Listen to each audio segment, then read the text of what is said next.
తరబడి ఎన్ని మందులు వాడినా మీ మోకాల నొప్పులు తగ్గట్లేదా? ప్రాణ పెయిన్ క్లినిక్ లో అత్యాధునిక చికిత్స.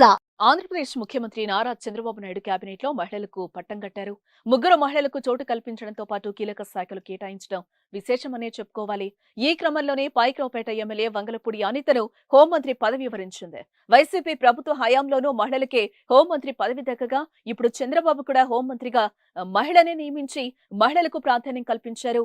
మరోవైపు ఉమ్మడి విశాఖపట్నం జిల్లా నుంచి ఈ మంత్రివర్గంలో పదవి దక్కించుకున్న ఏకైక ఎమ్మెల్యే వంగలపూడి అనిత.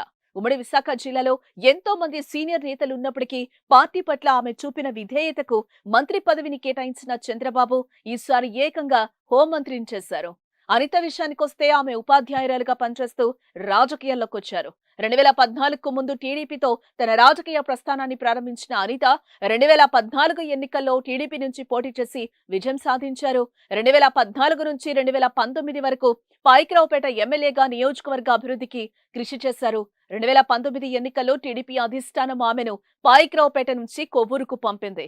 అయితే 2019 ఎన్నికల్లో ఓడిపోయినా కూడా టీడీపీ కోసం వంగలపూడి అనిత పనిచేశారు. తెలుగు మహిళా రాష్ట్ర అధ్యక్షురాలిగా పనిచేస్తూ వైసీపీ విధానాలను ఎండగడుతూ వచ్చారు.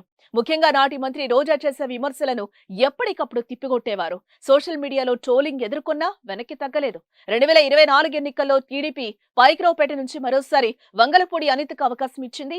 ఈ ఎన్నికల్లో అధినేత నమ్మకాన్ని నిలబెడుతూ రికార్డు విక్టరీ కొట్టారు వంగలపూడి అనిత.